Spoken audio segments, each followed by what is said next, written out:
الحمد لله الحمد لله وكفى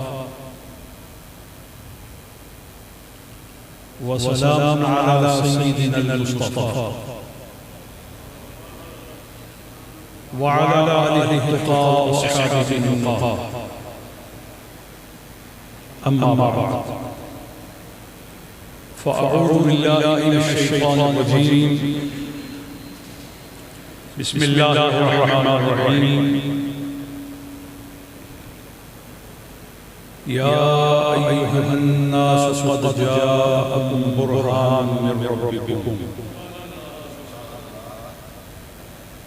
صدق الله وصدق رسوله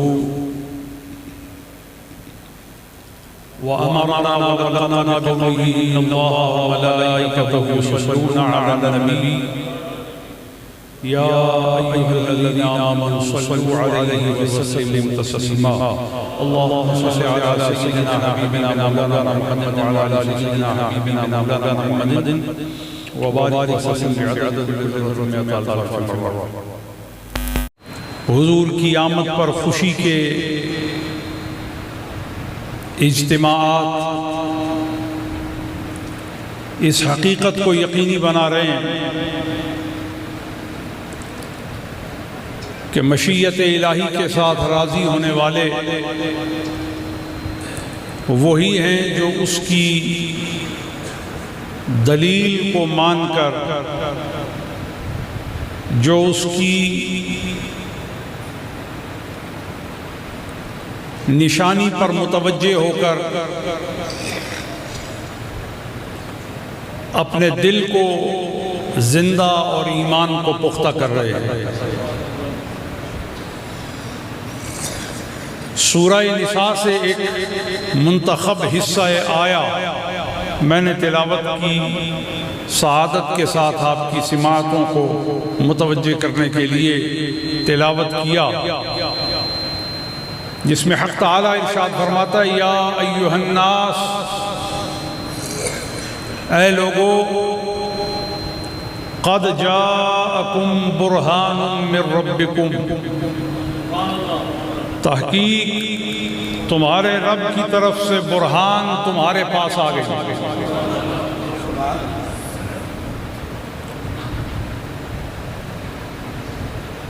تفسیر ابن کثیر میں، تفسیر بغوی میں، تفسیر بیضاوی میں، تفسیر طبری میں،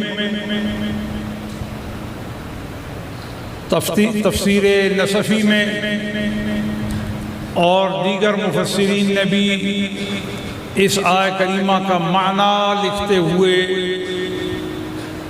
واضح کیا ہے کہ قد جاءکم برہان سے مراد حضور ہے.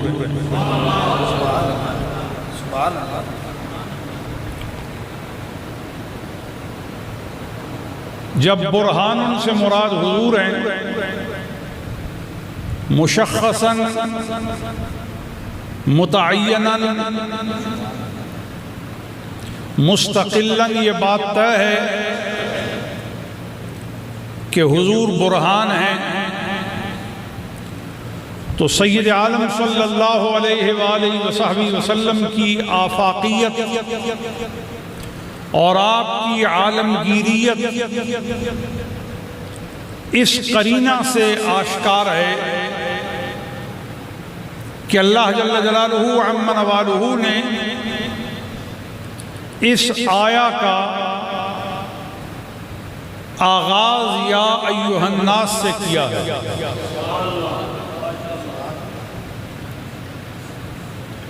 یا ایھا الذین آمنوا نہیں فرمایا،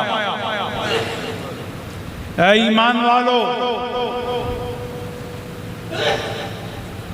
آیت کا قرینہ خطاب بتاتا ہے کہ اس کے بعد جو بات بیان کی جا رہی ہے وہ آفاقی ہے، اور وہ اس قدر عالمگیر ہے کہ اللہ جل جلالہ عم نوالہ ساری انسانیت کو مخاطب کر رہا ہے. کوئی یہودی ہے تو اس کے لیے بھی یہی بات مفید ہے. کوئی عیسائی ہے تو اس کے لیے بھی یہی بات مفید ہے. کوئی ہندو ہے تو اس کے لیے بھی یہی بات مفید ہے. کوئی دہریہ ہے تو اس کے لیے بھی یہی بات مفید ہے. الغرض کہ کوئی انسان کسی نسل کا ہے، رنگ کا ہے، بولی کا ہے، کسی جغرافیہ سے تعلق رکھتا ہے، پوربی ہے، پچھمی ہے، کوہستانی ہے، میدانی ہے، ادبی ہے، یا کسی بھی امتیاز سے وہ ممیز ہے، اس کے لیے یہ اعلان ہے تم سب کے لیے ایک ہی دلیل ہے.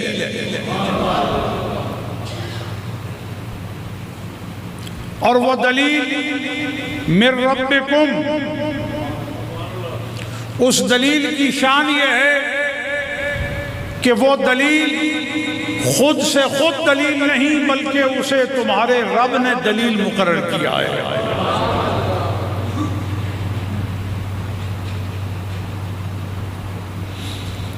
سمجھانا یہ مقصود ہے کہ دلیل وہ قوت ہوتی ہے جس سے مقدمہ ثابت ہوتا ہے.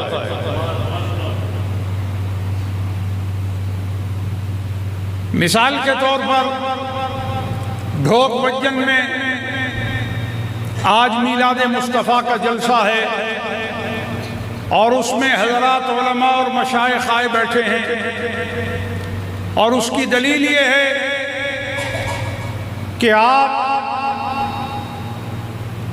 اس خاص مقام پر چلے جائیں جہاں اجتماع وفا ہے، اور اپنے سر کی آنکھوں سے اور اپنے کانوں سے سن دیکھ لیں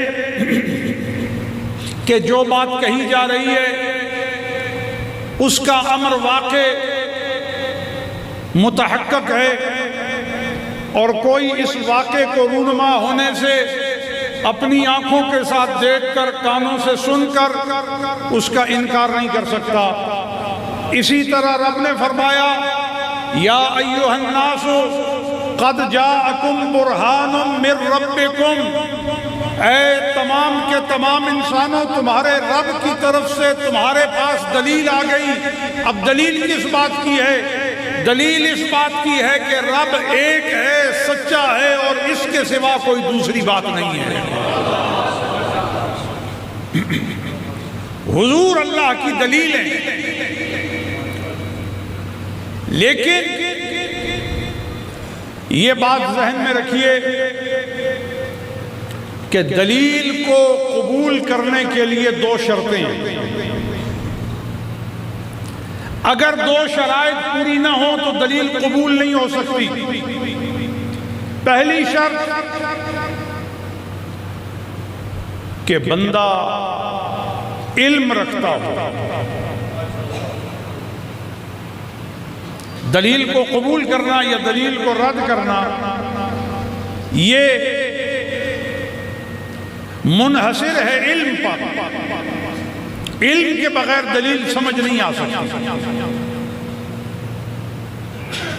دوسرا، بندہ اس دلیل کو سمجھ کر اس کا نتیجہ نکال سکے.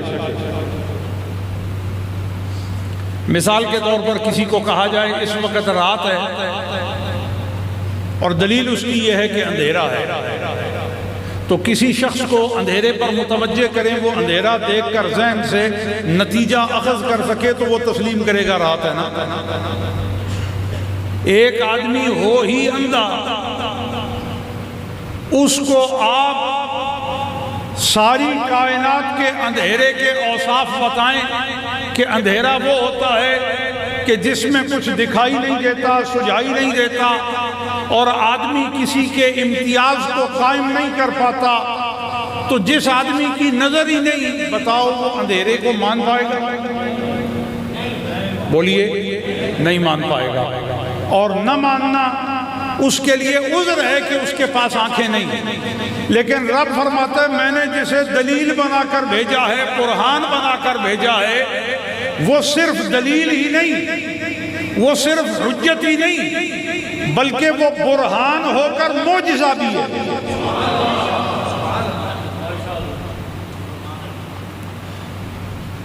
اور جب وہ معجزہ بھی ہے تو معجزے کی یہ خوبی ہے کہ وہ دلیل سے زیادہ اصرح اور دلیل سے زیادہ ابلغ اور دلیل سے زیادہ اثر رکھتا ہے۔ مثال کے طور پہ معجزہ کیا ہے؟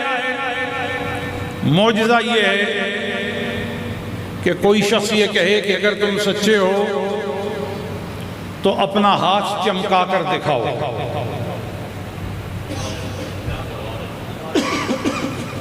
کبھی ہاتھ چمکا؟ ڈھوک وجن والوں بولو، کبھی ہاتھ چمکا؟ اگر کوئی ہاتھ چمکا کر کلیم دکھا دے تو یہ اس بات کی دلیل ہے کہ عادتاً ہاتھ چمکتے نہیں۔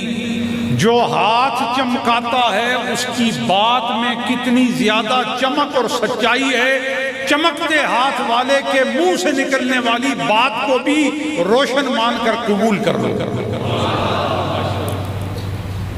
میں مقدمہ باس پیش کر رہا ہوں، گفتگو کروں گا، آپ کا ذہن تیار کر رہا ہوں، بات سمجھ آ رہی؟ تو سیدنا موسیٰ کا ہاتھ چمکا تو یہ ان کی دعوت کی قبولیت میں ممد ہوا، سننے والوں کو مدد دینے والا ہوا کہ یہ ایسے ہیں کہ ان کا ہاتھ چمکتا ہے۔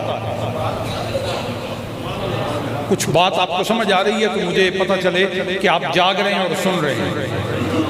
ہاتھ چمکا تو ضوء ید، بیضائے ید اس بات کی دلیل بنا کہ قول مبنی پر صدق ہے، بات سچی ہے اور موجب قبول ہے، ناقابل تردید ہے۔ ہاتھ چمکے تو بات کی سچائی کو زور ملتا ہے، لاٹھی رینگے تو بات کی سچائی کو زور ملتا ہے۔ موسیٰ کا یہ معجزہ دعوت موسوی کو قوت اور زور دیتا ہے۔ حضرت عیسیٰ کی پھوک ان کی دعوت اور تعلیم کو زور دیتی ہے۔ وہ مردے کی قبر پر جائیں، اسے کھڑا کر دیں، ان کی دعوت کو کھڑا کرنا زور دیتا ہے۔ فرمایا حبیب ہر نبی کو کوئی 1 2 3 4 معجزے دیے، تیرے پورے وجود کو معجزہ بنا کر بھیج دیا ہے۔ پورا وجود تیرا معجزہ ہے، پورا وجود تیرا برہان ہے۔ اب آنے والے کے لیے یہ پابندی نہیں کہ نبی یا رسول جیسا معجزہ دکھائے ویسا معجزہ دیکھنے والا دیکھ کر اپنے یقین کے تمام پہلو مکمل کرے۔ فرمایا نہیں، تجھے ایسا رسول، تجھے ایسا خاتم بنا کر بھیجا ہے کہ آنے والا جو چاہے معجزہ مانگے تجھے اختیار کل دے کر بھیجا ہے۔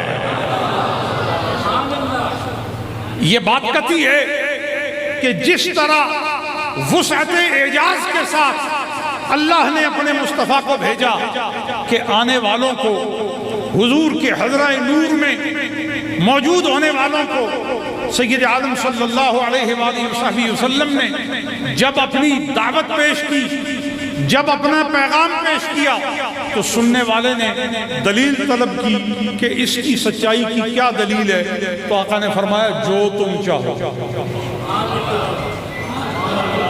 جو دلیل، بولو نا، جو دلیل تم چاہو۔ روایات میں آتا ہے ایک عورت آئی اور اس نے آ کر کہا کہ میں کلمہ پڑھنے کو تیار ہوں لیکن میرا ایک ہی بیٹا تھا، آپ دعا کریں کہ میرا بیٹا زندہ ہو جائے اور مجھے مل جائے، اور اگر ایسا نہیں تو یہ دعا کریں کہ میں مر جاؤں۔ قاضی ایاز مالکی رحمۃ اللہ تعالیٰ علیہ نے شفا شریف میں لکھا ہے، میرے آقا نے فرمایا مجھ سے یہ تو نہیں ہو سکتا کہ میں تیرے لیے یہ اللہ کی بارگاہ میں عرض کروں کہ یہ مر جائے، یہ ہو سکتا ہے کہ تیرا مرا بیٹا زندہ کر دوں۔ شفا شریف میں قاضی ایاز رحمۃ اللہ تعالیٰ علیہ نے اس کو لکھا ہے، اور اس بچے کی ماں کو فرمایا جہاں تیرا بیٹا دفن ہے مجھے اس قبرستان کی دلالت کر۔ وہ حضور کو لے کر اس قبرستان پر گئی۔ حضور علیہ السلام نے مقبورین کو فرمایا کھڑے ہو جاؤ۔ قاضی ایاز نقل کرتے ہیں سارا قبرستان کھڑا ہو گیا، سارا قبرستان کھڑا ہو گیا۔ میرے آقا نے فرمایا باقی جو آخرون ہیں وہ تم سب اپنی قبروں میں لیٹ جاؤ، یہ مشخص مردہ درکار تھا، تو زندہ رہ، باقی قبروں میں پلٹ جاؤ، جب رب تمہیں اٹھانا چاہے گا تم پھر اٹھنا۔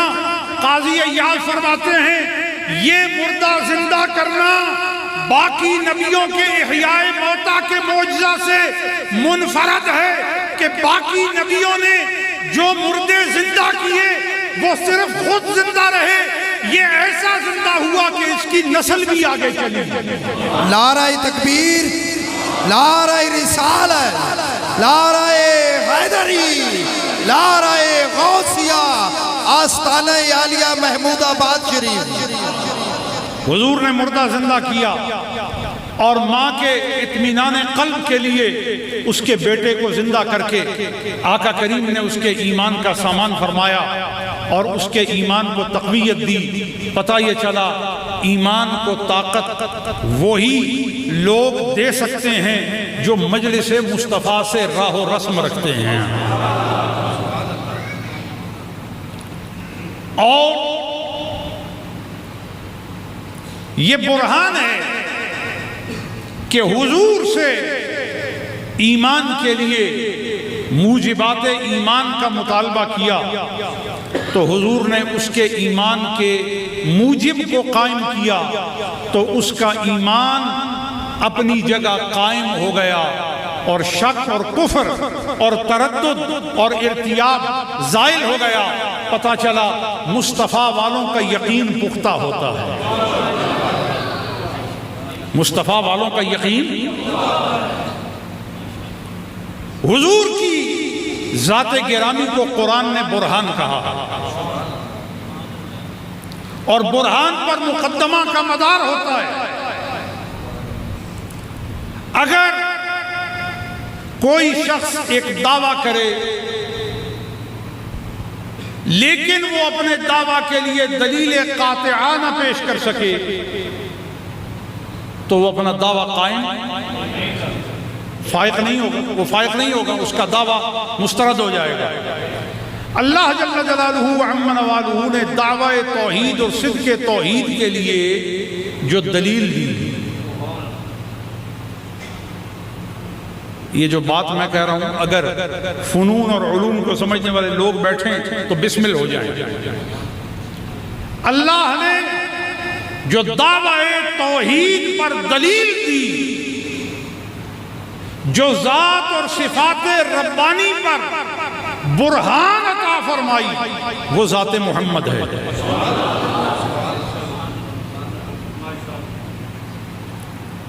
آپ اس بات کے وزن کو محسوس نہیں کر سکتے، کیا ٹھکانہ ہے حضور کا کہ ذات خدا کی دلیل۔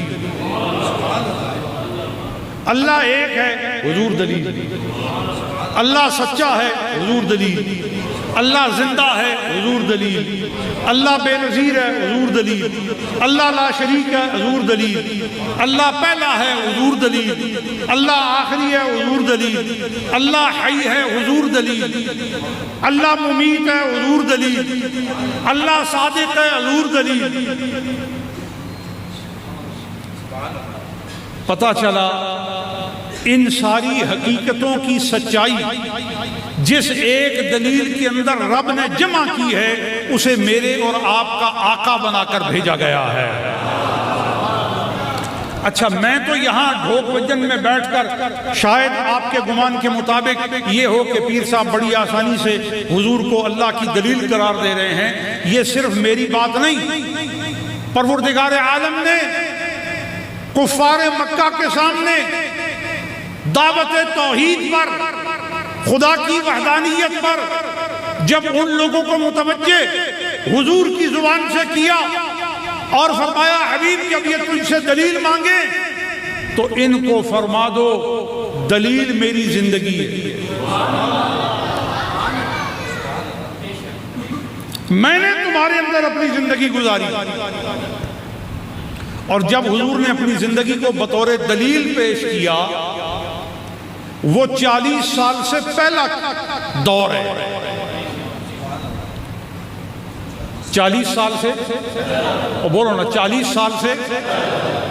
آج ایک بات آپ کو سمجھانا چاہتا ہوں. بعض لوگوں کا، عقل کے نابالغوں کا یہ گمان ہے کہ نبی کو جب تک اعلان نبوت کا، اعلان رسالت کا حکم نہیں دیا جاتا، اس وقت تک اسے خود بھی پتہ نہیں ہوتا کہ میں نبی ہوں یا رسول ہوں.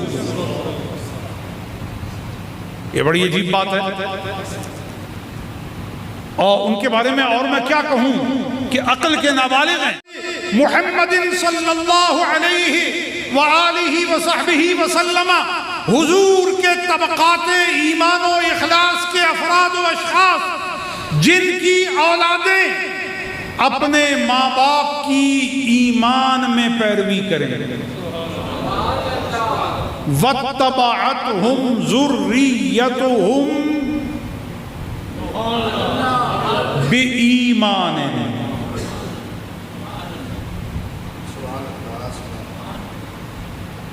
کس میں؟ ایمان میں. کس میں؟ بولو کس میں؟ باپ متقی تھا، بچہ متقی نہ ہو سکا، لیکن ایمان اپنے باپ والا اللہ رسول کے ساتھ، ختم نبوت کے ساتھ، ضروریات ایمان کے ساتھ اس نے نہیں چھوڑا. رب فرماتا ہے اس کے متقی مومن باپ کو قیامت میں ہم رسوا نہیں ہونے دیں گے کہ کوئی اسے تانا دے کہ خود تو متقی ہے، جنت میں آ گیا ہے، تیرا بچہ جہنم میں ہے. فرمایا ہم اپنے بندے کو رسوا نہیں ہونے دیں گے، اور متقی باپ کے مومن بچے کو بھی صرف ایمان کی وجہ سے جہنم سے نکال کے جنت میں اس کے ساتھ ملا دیا جائے گا. الحقنا بہم ذریتہم، ہم ان کی اولادوں کو بھی ان کے ساتھ ملا دیں گے. اگر عام لوگوں کا اتنا لحاظ ہے تو حسن و حسین کا کتنا لحاظ ہوگا؟ نہیں، بات سمجھ آئی ہے تو بولو. عام فرد امت کا اتنا لحاظ ہے، عام عالم کا اتنا لحاظ ہے. عالم کے علم کی بڑی فضیلت ہے، عابد کی بڑی فضیلت ہے، لیکن اگر عالم مجنون ہو جائے، پاگل ہو جائے، دیوانہ ہو جائے، اس کا علم زائل ہو گیا. اس کا علم، پھر اس سے کوئی مسئلہ پوچھا جا سکتا ہے؟ وہ کوئی آپ کو رہنمائی کر سکتا ہے؟ اس سے کوئی آپ کو مفاد ہو سکتا ہے؟ کیونکہ جنون نے اس کے علم کو زائل کر دیا، اس کے کمال کو ساقط کر دیا. لیکن اگر کوئی سید ہے، اگر وہ دیوانہ بھی ہو گیا ہے تو پھر بھی اس کی تعظیم کا فائدہ ہے کہ قیامت کو حضور کی شفاعت پائے گا، کیونکہ یہ نسب مصطفیٰ ہے. اور حضور کا نسب کیسا ہے؟ میرے آقا فرماتے ہیں کل سبب و نسب ینقطع یوم القیامہ الا سببی و نسبی. فرمایا ہر سسرالی رشتہ اور ہر پیدائشی رشتہ قیامت میں ختم ہو جائے گا، لیکن خبردار میرے سسرالی رشتے کو یا میرے خاندانی رشتے کو کسی عام سسرالی یا خاندانی رشتے پر قیاس کرو نہیں. باقی رشتے کٹ جائیں گے، مجھ مصطفیٰ کا رشتہ اور تعلق قیامت میں بھی قائم رہنے والا ہے. لیکن اس کا یہ مطلب نہیں کہ سادات کہیں کہ ہمارا نسب اب کٹنے والا نہیں، ہمیں نماز پڑھنے کی کیا ضرورت ہے. ہمیں روزہ رکھنے کی کیا ضرورت ہے؟ ہمیں داڑھی رکھنے کی کیا ضرورت ہے؟ ہمیں مسجد میں جانے کی کیا ضرورت ہے؟ او پیارو، یہ فکر غلط ہے۔ اگر نماز سے استثناء ہوتا اور نماز پڑھنے کی ضرورت نسب کے بعد باقی نہ ہوتی تو حسین کربلا میں تلواروں کی جھنکار میں سجدے ادا نہ کرتے۔ نیزوں سے سینہ چھلنی ہونے کے باوجود آپ نے سجدہ عبادت بجا لانے کو ترجیح دی تو پتہ چلا کہ حسین کے لیے وجود ضروری نہیں، شوق پروردگار زیادہ ضروری ہے۔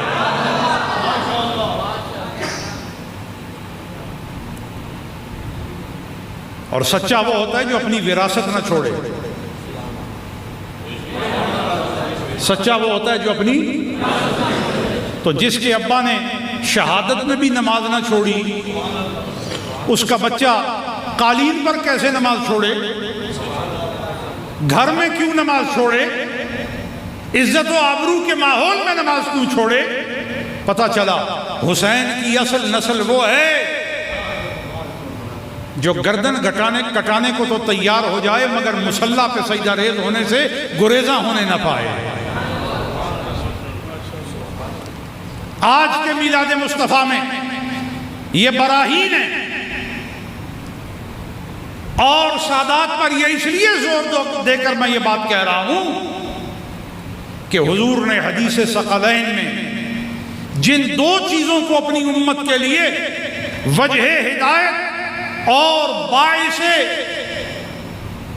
امن و سلامتی قرار دیا ہے، وہ دو حقیقتیں فرمایا انی تارک فیکم الثقلین، اور یوں بھی آیا انی ترکت فیکم الثقلین، یوں بھی آیا انی تارک فیکم امرین، متعدد صیغے اور کثرت طرق اور تنوع مخارج کے ساتھ یہ حدیث کتب احادیث میں آئی ہے۔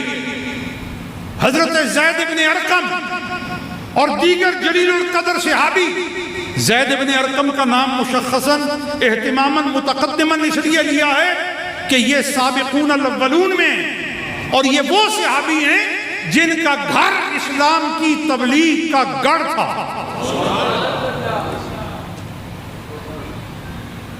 حضرت زید بن ارقم رضی اللہ تعالی عنہ راوی ہیں کہ میرے آقا نے فرمایا انی تارک فیکم الثقلین، میں تمہارے اندر دو وزنی چیزیں چھوڑ کر جا رہا ہوں۔ ثقل وزن کو کہتے ہیں، اور وزن حجم والا ہوتا ہے، اور ناقابل انکار حقیقت وجود والا ہوتا ہے، اس کو ثقل کہا جاتا ہے۔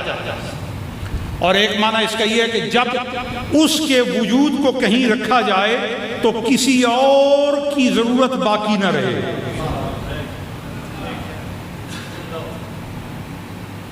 مثلا ایک تھیلا 10 کلو کا ہے، توجہ رکھیں، جب اس میں پورا ذخیرہ 10 کلو کا موجود ہے تو 11واں کلو آ سکتا ہے؟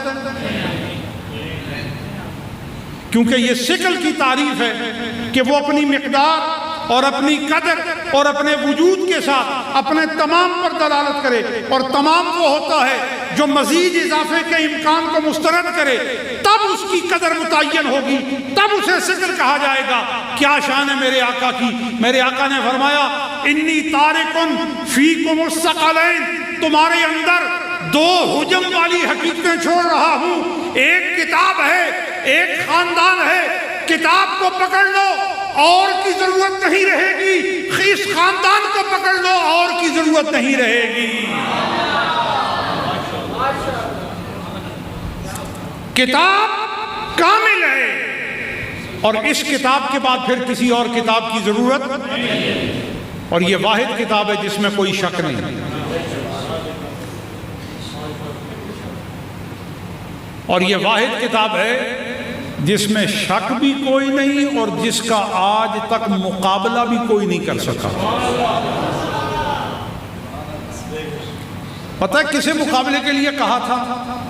قل ان کنتم فی ریب مما نزلنا علی عبدنا، اے مخاطبین، اے ہماری توجہ کا سم، جہت، رخ تمہیں ہم کہتے ہیں، اور تم اپنے آپ کو کیا کہتے ہو؟ عرب۔ اور عرب کا معنی کیا ہے؟ بولنے والا۔ اور اپنے مقابل دوسری دنیا کو وہ کہتے ہیں عجم، اور عجم کسے کہتے ہیں؟ گونگے کو۔ یعنی عربوں کو اپنی بولی پر اتنا ناز ہے، اپنے لسانیات پہ اتنا ناز ہے، اپنی گفتگو پر اتنا فخر ہے کہ وہ اپنے مقابل باقی دنیا کو گونگا کہتے ہیں۔ کیوں؟ کیونکہ عربوں کو یہ استعداد ہے کہ وہ ایک لفظ پر کسی ایک معنی کی دلالت کے لیے 1000 لفظ لانا چاہیں تو ان کے پاس اشتقاقی اتنی قدرت ہے کہ وہ 1000 الفاظ، 1000 صیغہ جات ایک معنی کے لیے لا سکتے ہیں، اور ان کے اندر اتنی صلاحیت ہے کہ ایک لفظ کے 1000 معانی کرنا چاہیں تو پتہ چلا بڑے قادر الکلام ہیں۔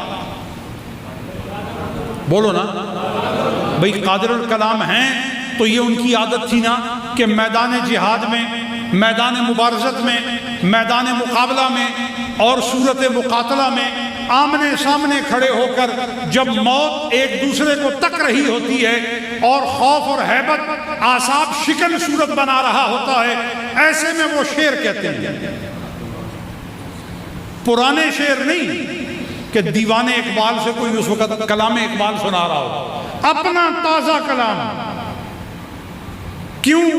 کیونکہ وہ مقابل کے اعصاب کا اندازہ لگاتے ہیں کہ مجھ سے اس کو کتنی ہیبت ہے، اس میں اگر کوئی بے مثال کلام کرے تو وہ سمجھتے ہیں کہ سامنے آنے والا دلیر ہے، کہ اس کو نیا کلام، قافیہ، ردیف، وزن اور مسجع اور مقفع بات کرنے کی صلاحیت ہے، تو مرعوب نہیں ہے، ڈرا ہوا نہیں ہے، دہشت زدہ نہیں ہے۔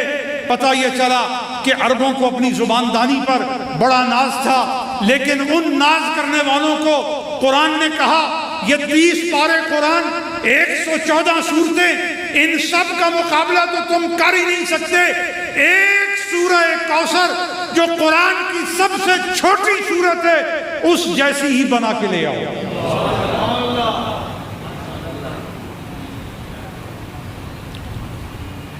1400 سال گزر گئے، زبان پر ناز کرنے والے زبان نہ کھول سکے، گویا قرآن نے بولتوں کو گونگا کر دیا۔ آپ تو بولو نا، قرآن نے بولتوں کو، اور بولو نا، قرآن نے بولتوں کو، یہ اعجاز قرآن ہے۔ تو آپ غور کیجئے کہ اللہ جل جلالہ وعم نوالہ خالق و مالک کائنات نے اس قرآن کو بے مثال بنایا اور اس کا کوئی مقابلہ نہ کر سکا۔ پتہ چلا کتاب بے مثال ہے۔ بولو کتاب، بولو کتاب۔ جو اس کتاب کو پڑھے گا اسے کسی دوسری کتاب کی پھر ضرورت نہیں۔ اب اس کے ساتھ ایک دوسرا ذریعہ ہے، وہ ہے عطرت۔ کیا ہے؟ بولو۔ حضور کی عطرت، حضور کی ذریت، حضور کی نسل، حضور کی اولاد۔ اچھا، ان دونوں میں کیا وصف مشترک ہے؟ کتاب میں یہ وصف ہے لا یأتیہ الباطل من بین یدیہ ولا من خلفہ تنزیل من حکیم حمید۔ یہ کتاب باطل کے داخل ہونے سے محفوظ ہے۔ کہو سبحان اللہ۔ کتاب میں باطل کتاب میں باطل نہیں آ سکتا، بولو کتاب میں باطل۔ فرمایا ان کے ساتھ جو خاندان چھوڑا ہے ان کی خوبی ہے کہ ان میں کوئی کفر نہیں آ سکتا۔ آدم علیہ السلام سے لے کر آج تک جتنے سید ہیں ان کے شجرے میں ایک بھی کافر نہیں ہے، ایک بھی، بولو ایک بھی کافر، ایک بھی کافر۔ کافر ہونا تو دور کی بات ہے، رب فرماتا ہے وَتَقَلُّبَكَ فِي السَّاجِدِينَ، یہ شجرہ ہی اللہ کو سجدہ کرنے والے مردوں اور عورتوں کا شجرہ ہے،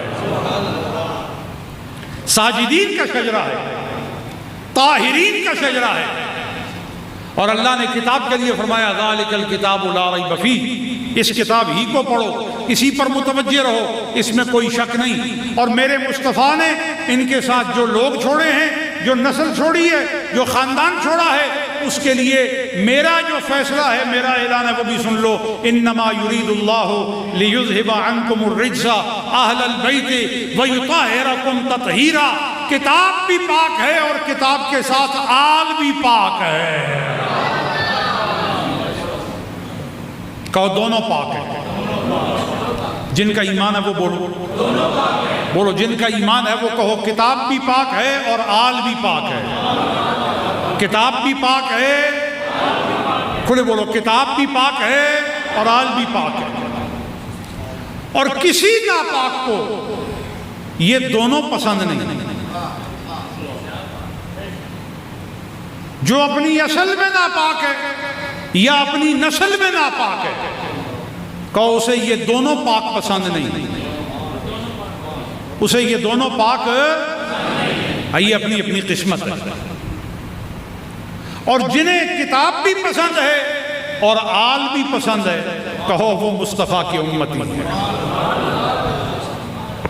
ہر دور میں زور لگا کر کتاب اور آل کو جدا کرنے کی کوشش کی، اور سب سے پہلے یزید نے یہ کام کیا کہ آل مصطفیٰ پر تلواریں چلائیں اور نیزے چلائے، تیر برسائے، اور آل مصطفیٰ کو اپنی حکومت کے زور پر ختم کرنا چاہا۔ لیکن کیا ہوا؟ جس حکومت نے ختم کرنا چاہا وہ ختم ہو گئی، مگر ڈنکے مصطفیٰ کی نسل کے بچتے چلے گئے۔ اور جب سیدنا امام حسین کے سر کو نو کے نیزے پر بلند کیا تو اس وقت آپ کے ہونٹوں پر قرآن کی آیات جاری تھی۔ پتہ چلا حسین کو ذبح کر کے بھی جس آل کو قرآن سے توڑنا چاہ رہے تھے، کٹی گردن نے بتا دی کہ آل اپنے وجود کے ساتھ ہو تب بھی قرآن کے ساتھ ہے، اور اگر کٹی گردن کے ساتھ ہو تو تب بھی قرآن کے ساتھ ہے۔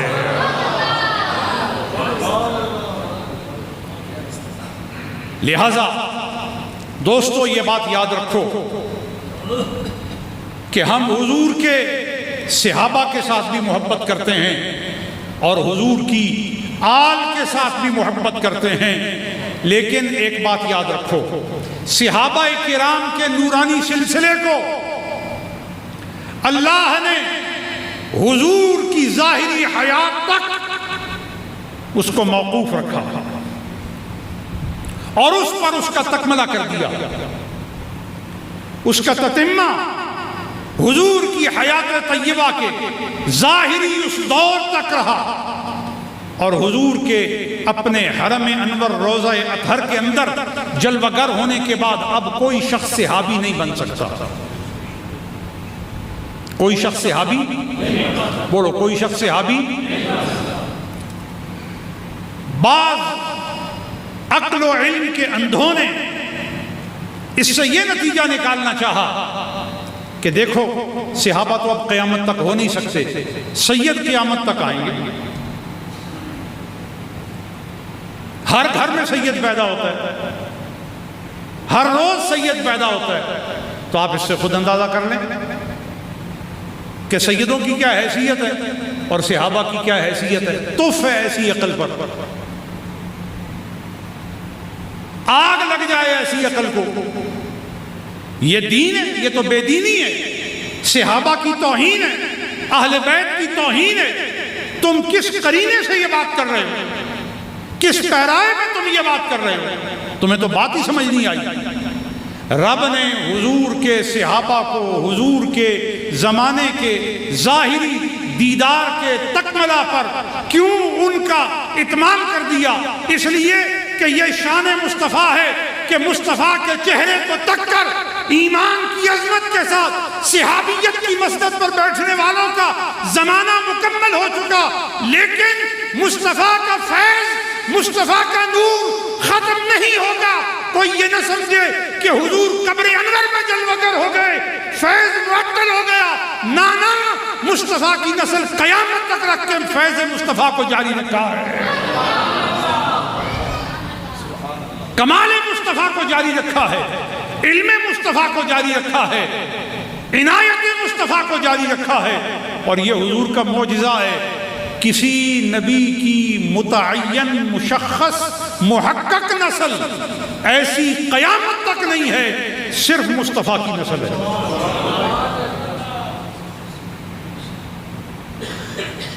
اور آپ اہل ایمان کے، اہل یقین کے ایمان کو اور یقین کو متزلزل کرنا چاہتے ہو،